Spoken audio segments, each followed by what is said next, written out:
लहरों की डर से नौका पार नहीं होती और मेहनत करने वालों की कभी हार नहीं होती। हेलो मेरे प्यारे दोस्तों, स्वागत है आपके अपने YouTube channel SGY science classes में और मैं हूं राम मूर्ति।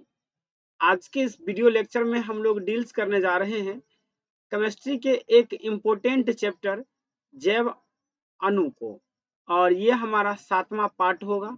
तो चलिए बिना देरी किए शुरू करते हैं हम अपने इस पाठशाला को। और जैसा कि आप देख रहे होंगे, यहाँ पर मेनली हम लोग विटामिन बी पर चर्चा करेंगे, विटामिन बी के बारे में जानेंगे। और विटामिन बी के बारे में जानेंगे और देखिए हमने पहले लिखा है विटामिन बी। विटामिन बी, आखिर ये विटामिन बी होता क्या है? विटामिन बी के बारे में हम लोग जानेंगे। तो देखिए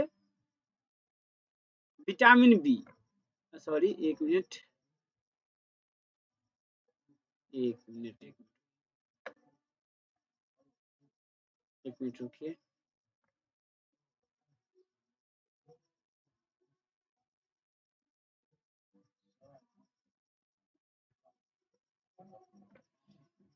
चलिए अब शुरू करते हैं। देखिए विटामिन बी को बी कॉम्प्लेक्स भी कहा जाता है।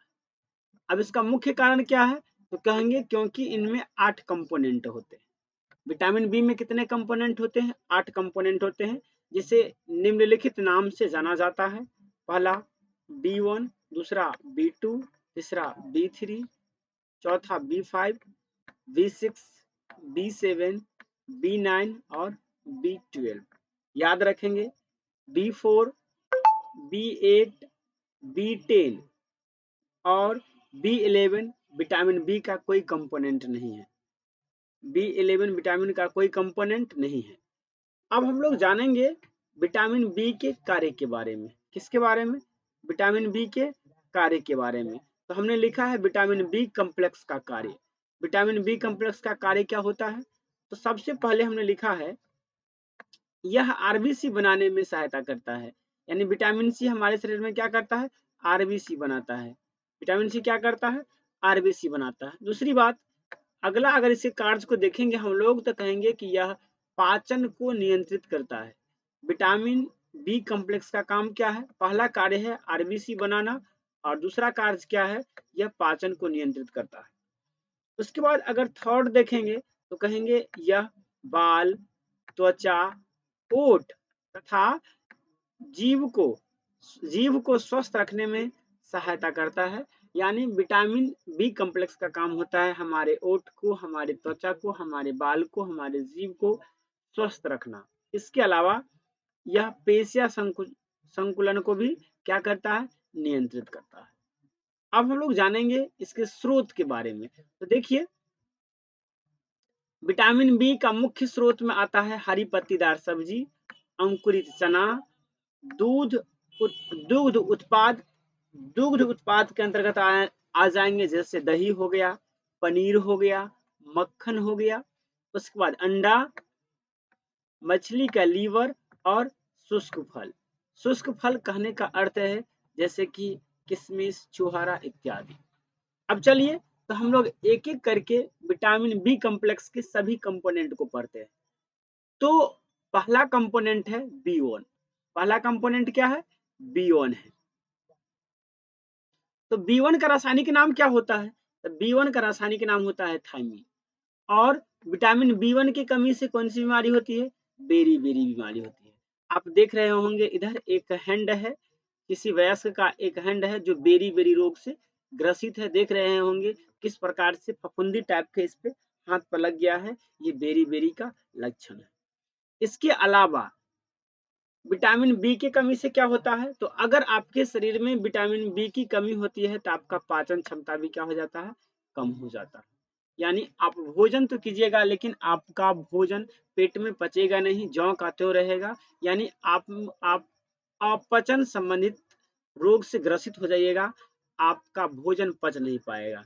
इसके अलावा चूंकि हमने पहले पढ़ा है कि विटामिन बी जो होता है वह आरबीसी बनाने में मदद करता है, और विटामिन B1 की कमी से अरक्तता यानी खून की कमी हो सकती है। और उसके अलावा विटामिन B1 की कमी से हार्ट अटैक यानी दिल का दौरा तक भी आ सकता है। हमारा दूसरा कंपोनेंट है विटामिन B2। क्या है? Vitamin B2। हमारा दूसरा कंपोनेंट क्या है? विटामिन B2 और इसका रासायनिक नाम है राइबोफ्लोबिन। क्या है? राइबोफ्लोबिन। और राइबोफ्लोबिन की कमी से कौन सी बीमारी होती है? तो इसकी कमी से कैलोसिस नामक बीमारी होती है। कैलोसिस नामक बीमारी। इस बीमारी में क्या होता है? इस बीमारी में ओठ किनारे पर फटने लगता है, यानी ओठ के किनारे पर फट जाना कैलोसिस कहलाता है। जैसे कि आप इस तस्वीर को देख रहे होंगे, यहाँ पर देखिए इस व्यक्ति का शरीर ओठ जो है ये किनारे पर फटा हुआ है। देख रहे हैं इस व्यक्ति का शरीर ओठ जो है क्या है, ये किनारे पर फटा हुआ है, यानी ये व्यक्ति कैलोसिस नामक बीमारी से ग्रसित है। अगला आता है अ, अगला आता है विटामिन B3। क्या है विटामिन B3? विटामिन B3 को कभी विटामिन P भी कहा जाता था, लेकिन अब उसका रूपांतरण क्या हो गया? Vitamin B3। विटामिन B3 को पहले विटामिन P नाम से जाना जाता था। इसका रासायनिक नाम है नियासिन या निकोटिनियम अम्ल। निको निकोटीनिक अम्ल इसे कहते हैं, निकोटीनिक एसिड कहते हैं। इसकी कमी से पेलाग्रा यानी D3 नामक बीमारी होता है। अब ये D3 क्या होता है? तो D3 का मतलब है एक डी से होता है डेमेंशिया। और ये जो है ये मस्तिष्क संबंधित बीमारी है। डेमेंशिया में क्या होता है? स्मृति कम हो जाती है, यानी यादाश्त क्षमता कम हो जाता है। दूसरा है डायरिया। आप जानते होंगे डायरिया जिसे दस्त भी कहते हैं। और तीसरा है डर्मेटिटिस। डर्मेटिटिस ये चर्म रोग है। यानी विटामिन B3 की कमी से D3 नामक बीमारी होता है, जिसमें पहला में है डेमेंशिया। डेमेंशिया जो है वो स्मरण संबंधित रोग है, यानी स्मरण क्षमता कम हो जाता है। दूसरा है डायरिया। डायरिया जिसे आप दस्त कहते हैं। और तीसरा है डेमेंटिटिस यानी चर्म रोग होता है। इसके आगे अगर हम बात करेंगे तो अगला विटामिन अपना आता है B5। क्या आता है? Vitamin B5। और हम लोग इसका रासायनिक नाम क्या जानते हैं? इसका रासायनिक नाम जानते हैं। इनका रासायनिक नाम होता है पेंटोथेनिक अम्ल। विटामिन B5 का रासायनिक नाम क्या होता है? पेंटोथेनिक अम्ल होता है। क्या होता है? पेंटोथेनिक अम्ल। और विटामिन B5 की कमी से जो रोग होता है उसमें पहला है व्हाइटनिंग ऑफ हेयर, यानी बाल का उजला हो जाना। बाल का उजला हो जाना। जैसे इस महाशय के केस को आप माथे को आप देख रहे होंगे, इन महाशय का आधा केस क्या है? उजला हो गया है और आधा काले हैं, एकदम बूढ़े बाबा की तरह दिख रहे हैं। और दूसरा बीमारी जो होता है वो है इनफर्टिलिटी यानी बांझपन होना। अगला विटामिन है और वो है B6। क्या है? B6। B6 के कमी से रोग क्या होता है? तो मांसपेशियों में अकड़न आने लगता है। इसे हम लोग कहते हैं मसल्स क्रम्प्स। जैसे कि ये भाई साहब को देख रहे होंगे, ये मांसपेशी के दर्द से कराह रहे हैं, एकदम बाह को रगड़ रहे हैं, ऐसे ऐसे कर रहे हैं, मचोड़ रहे हैं। क्या है कि इस भाई साहब के बाह में क्या हो रहा है? तो अकड़न दे रहा है। इन भाई साहब के बाह में क्या दे रहा है? अकड़न दे रहा है। इसके अलावा विटामिन B6 की कमी से अमोनिया नामक बीमारी भी होता है। क्या होता है? अमोनिया नामक बीमारी। अगला अपना विटामिन है और वो है विटामिन B7। क्या है? Vitamin B7। विटामिन B7 का रासायनिक नाम है बायोटीन। विटामिन B7 का रासायनिक नाम क्या है? बायोटीन। बायोटीन। और इसकी कमी से हेयर फॉल होता है, यानी बाल झड़ने लगते हैं। और इसके अलावा डेमेंटिस होता है, यानी चर्म रोग भी हो जाते हैं।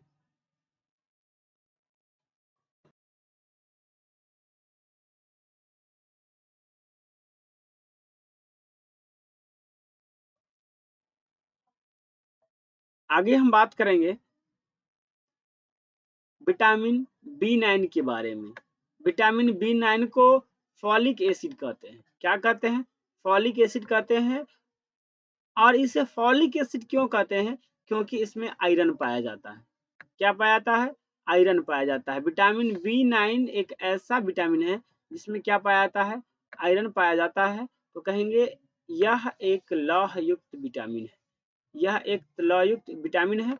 और इसका मतलब है कि ये विटामिन जो है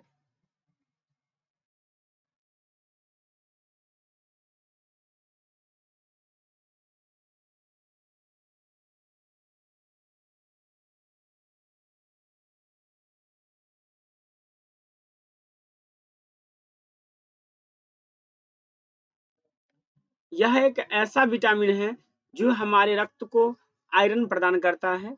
यानी कह सकते हैं कि इसकी कमी से क्या हो जाएगा, रक्त में आयरन की कमी हो जाएगी और इसे हम लोग कहते हैं अरक्तता। क्या कहते हैं, अरक्तता। तो हमने लिखा है इसकी कमी से अरक्तता होती है। विटामिन B9 की कमी से क्या आती है, अरक्तता होती है, जिसे अमोनिया कहते हैं, निमोनिया कहते हैं। और इनकी कमी से कौन सी बीमारी होती है, अरक्तता होती है। अगला है अपना B12, विटामिन B12 जिसे हम लोग साइनो कोबाल एमीन कहते हैं, कोबाल एमीन कहते हैं। इसे साइनो कोबाल एमीन इसलिए कहते हैं क्योंकि इसमें कौन सा तत्व पाया जाता है, कोबाल्ट पाया जाता है। क्या पाया जाता है, कोबाल्ट। याद रखेंगे दोस्तों, B9 में, B9 में क्या पाया जाता है, तो B9 में लोहा पाया जाता है। और B12 में क्या पाया जाता है, तो B12 में कोबाल्ट पाया जाता है। B12 हमें केवल जंतु से प्राप्त होता है। किससे प्राप्त होता है, जंतु से। जैसे कि आप दूध खाते हैं, मांस, मछली, अंडा खाते हैं, तो इससे हमें क्या होता है, B12 की प्राप्ति होती है। इसके अलावा यह हमारे शरीर में कहाँ बनता है, बड़ी आंत में स्वयं बनता है। यह हमारे शरीर में बड़ी आंत में ही बनता है। और इसकी कमी से क्या होती है, तो इसकी कमी से भी क्या होती है, अरक्तता होती है। इसकी कमी से क्या होती है, अरक्तता होती है। तो दोस्तों आपने देखा कि विटामिन B12 में कोबाल्ट पाया जाता है, B9 में आयरन पाया जाता है। इसके अलावा विटामिन B7 का नाम बायोटीन है। और देखेंगे तो हम कह सकते हैं विटामिन B3 को विटामिन P के नाम से जानते हैं। इसके अलावा विटामिन B2 का रासायनिक नाम क्या है, तो कहेंगे राइबोफ्लोविन है, फ्लोविन। और विटामिन A का रासायनिक नाम क्या है, थायमिन। तो दोस्तों कैसा लगा आपको हमारा ये वीडियो, कमेंट करके बताइएगा। अगर अच्छा लगा है तो लाइक कीजिए, तथा अगर आप हमारे चैनल पर नए हैं तो इसे सब्सक्राइब कर लीजिए एवं दोस्तों को भी शेयर कीजिए, क्योंकि हम इसी प्रकार का वीडियो, इंटरेस्टेड वीडियो आपके लिए लाते रहते हैं। जो कहीं ना कहीं आप परचेज भी कीजिएगा ना, तो इससे बेटर कंटेंट आपको नहीं दिया जाएगा। टीचर बताते नहीं हैं, सिर्फ विटामिन का लिस्ट देते हैं, बात खत्म हो जाता है। तो चलिए फिर मिलते हैं कभी किसी अगले नए वीडियो में। तो आज के लिए इतना ही। जय हिंद, जय भारत।